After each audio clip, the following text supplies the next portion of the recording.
Welcome back. We're going to do another review, and this one's going to be on the Hoyt VTM 34. All right, we're back. We're going to be doing a review on the Hoyt VTM 34 today, bow that I'm extremely excited about. I'm going to preface this, I am not a huge Hoyt fan, in the past at least.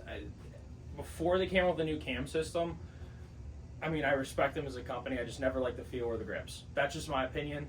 But all of these changes they've done over the last couple years have been astronomical, and they've really changed their bows, in my opinion, for the better. I think they're more user-friendly, more tunable, definitely more adjustable, more comfortable. The list goes on and on. So this bow here is a 34-inch axle-to-axle, has a 6 1/4 inch brace height, IBO speed of 334, and it weighs in about 4.8 pounds naked. This is their aluminum bow, so they also have their carbon line. So you're looking at the RX-7 Ultra, which would be the big brother to this bow. Both have the same cams, just a little bit different geometry. So things that make this bow unique. So they have the new Vital Point grip, which they came out with last year. Phenomenal grip. This is kind of what made me finally try one of these guys. Super comfortable, has a really nice flat back, real slim. Still a little bit of a swell towards the palm, but a very, very narrow grip overall compared to what they used to have. So very, very comfortable, very repeatable, and it's rubberized too. So, I mean, I know it's an aluminum bow, but that could help whenever it gets a little bit colder, or just slippage in the summertime while you're shooting. Just keeps your hand in the same spot, which is really awesome. They did add a new cutout on these bows, and this is something that I think is huge that should have been done a long time ago in Hoyts. So on the back of the riser here, we'll show a close-up here in a second. But they, like right where the bridge is, they added a cutout here so you can actually run your cable for a cable-driven rest through there, opposed to it running up against that bridge. And I've just found that sometimes creates some timing issues, rubbing issues with the cord. Sometimes it's wearing out a little bit quicker than it should. Just helps with the tune of the bow, which is awesome. So I'm really glad they did something there. And that's also offered on the VTM 31, the shorter bow. All right, so next, moving on to the cams of the bow. These are the HBX Pro cams. They came out with them last year. So they started the whole new generation of cams with the HBX cam. Did some modifications last year, slimming them up a little bit. I believe they added a deeper groove here, if I'm not mistaken. That was the other big thing they did. Yeah, so just want to talk a little bit about that cam system. So it's really, really nice. So extremely smooth. And that's kind of really where they're, I mean, Hoyts have always been pretty smooth, but it's just an extremely smooth cam. Like this bow's pulling like 72, 73 pounds. I'll have to check it again. It feels like it's a 62-pound bow. It's ridiculous, and it's generating very impressive speeds for how easy it is to pull. So that's a pretty good thing. You do have a sliding mod system, so they have a 2 and a 3 mod. So instead of having a 2 and a 3 cam like that in the past with the cam and a half system, you have different mods. So on this bow, I'm in a 2 mod, so we're at 28 and a half on this one. I have found that the higher up on the 2 mod you are extremely, the speed is a lot better than, like, let's just say the bottom half of the 3 mod, or obviously lower end of the 2 mod's slower. But if you're on this bow, let's just see here, 29 would be the highest. So that like 28 to 29 region on that mod, you're generating some very impressive speeds compared to some other models. Why that is, I'm not an engineer, I don't know. But it's quite impressive. So if you're in that wheelhouse, this would be a bow to look at for sure if you like the little bit longer axle to axle. Going along with that, on that mod, you have the option to change it to 80% let off, so it's stock 85. So you have a lot of adjustability for feel there, which is really, really cool. But moving on to the front of the bow and more on the riser, they have a Picatinny mount. They started this with the regular Ventum line and the RX5s. So before it was a detachable system, now it's machined into the riser, which is really cool. So you don't have to worry about bolting on any extra pieces. It's machined right into the front of the riser there, and it's very nice for integration. I mean, that's the newest thing that most companies are moving towards, is just integrating their accessories.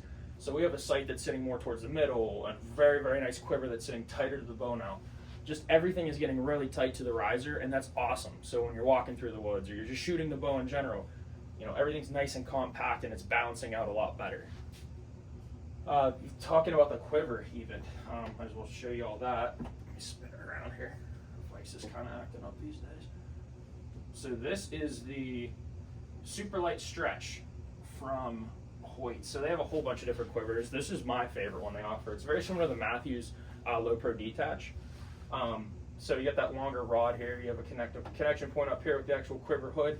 and then a connection point down here. So that's what I really like, is you have 2 connection points that are spread out. Your arrows are not vibrating when you're shooting. There's not a lot of slack in the arrow, if you will, whenever you're walking. So if you bump into something, you don't have to worry about it. It's gonna lock it in really nice for us. And it's detachable. So again, sits really tight to the bow. Take it off if you want, leave it on if you want. I found that the bow actually balances extremely well with it on. It's very surprising. And then they also have, spin the bow around again.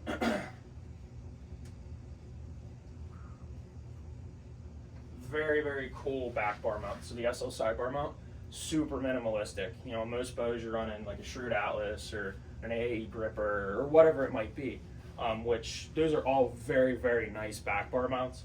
But this one is awesome for this bow in particular. They don't give us a little, a stabilizer barrel on the back end of the bow. So what we're doing here is we're adding this little piece right down here. So yeah, very small, minimalistic, doesn't weigh very much, and fits into the bow very well.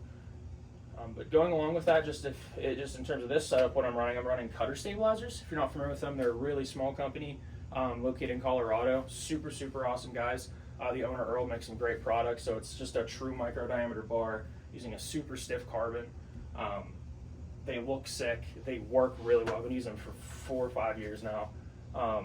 So fit this bow real nice. We have their quick detach on there. We're running an HHA RYZ Max with an UltraView UV3 double pin, and that's pretty much the extent of it. We're just going to be shooting. We're going to shoot 2 different arrows, and we'll get into that. But this is the featured arrow of the video. This is an Easton Axis 5mm match grade, running a Ethics hit insert system. So it's a 90 grain system, 100 grain tip. These are driver 2.25s from TAC. So a pretty light 4-fletch combination we're running on here. And the arrow's weighing out about 520 grains. So just a hammer. Again, I'm just trying to show everybody different arrow builds. Just give some people ideas. If you're the heavier to midweight kind of arrow, everybody has a different preference, but that is a very cool, easy build combination. That I've been dabbling with. I hunted with the last year. It worked pretty well. Yeah, let's move on to actually shooting the bow and give you some opinions on the shot.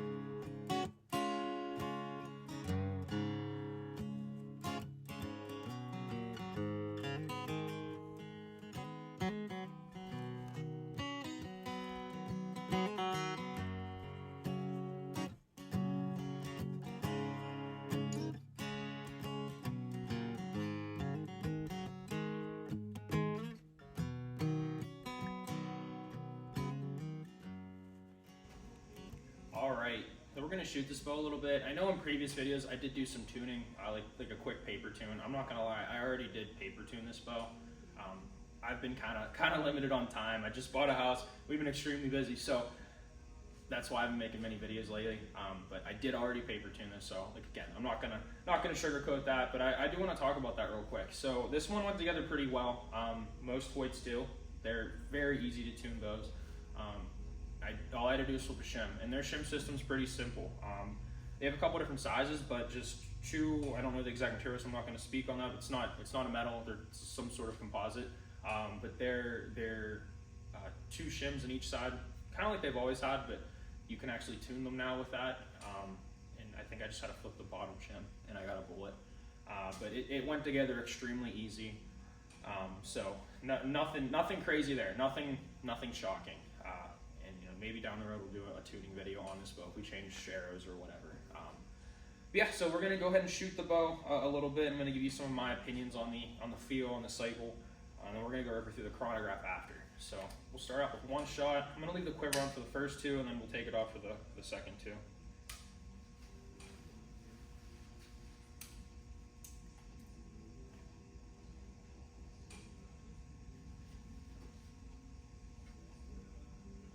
So extremely smooth draw cycle. The string angle for me is extremely natural. I don't have to dip my head at all. Very dead in hand. You can feel some reverb in the bars, but very dead in hand. So kudos to them. That's a big change, and it's pretty quiet too. Hoyts have always had a pop to them. This bow barely has one, so they did something right. And they did add a new, it almost looks like a Matthews monkey tail for their little old dampeners they had. They do have a new string dampening system, and they claim that's part of the reason why it's so quiet. And I'm sure it is. Grip's very, very comfortable. Just settles in real nice. Not a big dump into the valley there. Just kind of rings off. Very comfortable. I'm gonna go ahead and pop this quiver off. You have two little wing nuts on top and on the bottom.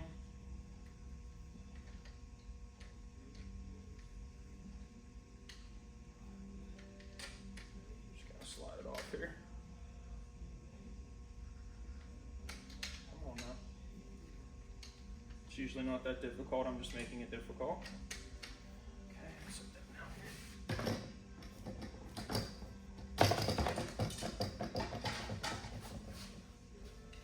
Definitely lightens it up a little bit.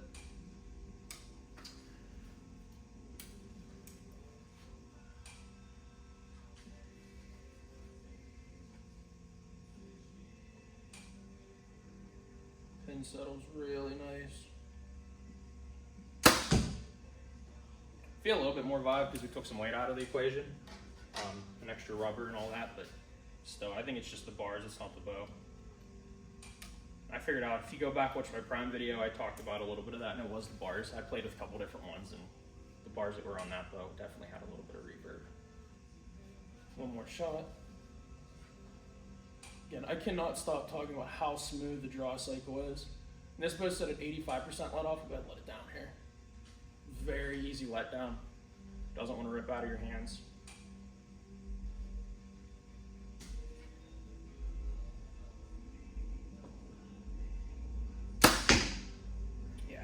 You can tell how quick the bow is too. It's pretty cool whenever you actually shoot it.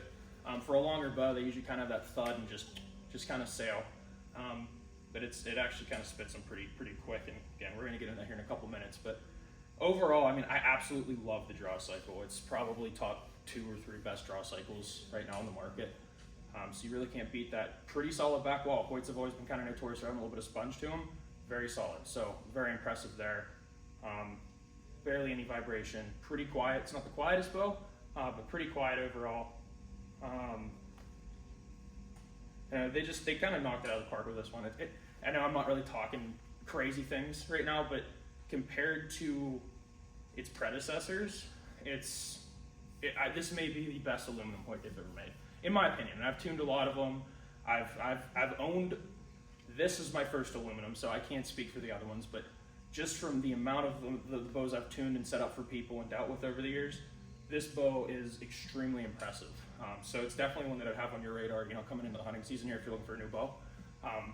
Yeah, crazy smooth draw cycle, very dead in hand, quiet, fast. It's everything you really want. So it's a very deadly combination. And then on top of that, you have tons of integration, which is just, again, super nice for when you're in the field. Whether it's shooting the bow, walking in, integration is super big, and it's something I didn't think was going to be, be all end all, but it's something I'm finding myself looking into in bows. I think most companies need to go to that at some point if they haven't already. So, yeah, fantastic option from Hoyt. So we're going to go ahead and shoot through the chronograph, see what kind of speeds you get.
Okay, we're gonna weigh this arrow here. This is an Easton Axis match grade, 5mm Axis match grade, running a driver, 2.25 4-fletch configuration with a slight offset, Ethics hit insert system. So it's the 90 grain system, aluminum hit with a stainless collar and 100 grain tip.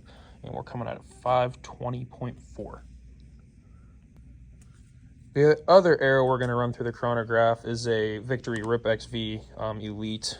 This is a 300 spine, same fletching configuration as the other arrow I just showed you. And we've used this used this arrow in other videos. So this isn't our first time shooting this one through the chrono.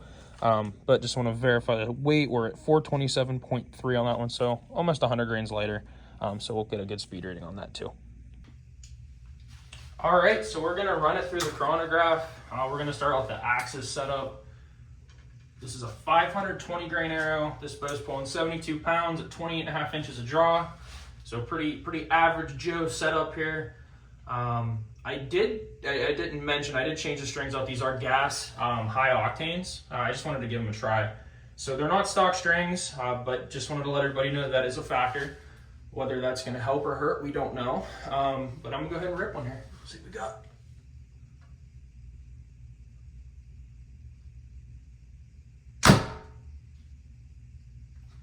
.265. That's a 520 grain arrow, so pretty heavy. Pretty heavy.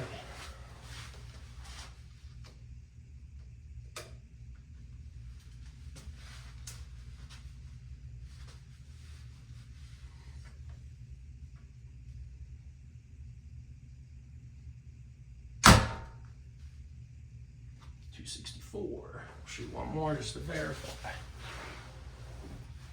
Which I'm not upset with those numbers at all. For a longer bow like this, it's damn fast.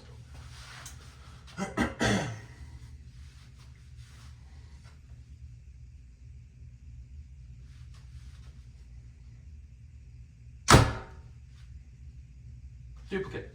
So I got 265, 264, and 264, and then we're gonna shoot another arrow here. This is a 427 grain arrow. Some more of a lighter to mid-weight. This is a Victory Rip XV 300 spine.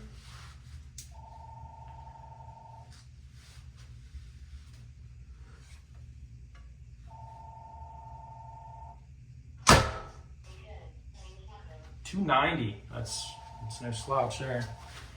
Of course, the phone's ringing. It's before store hours, so apologize to whoever that is.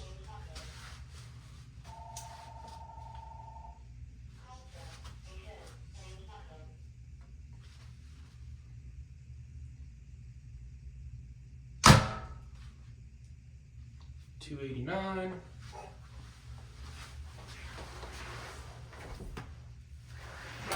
One more.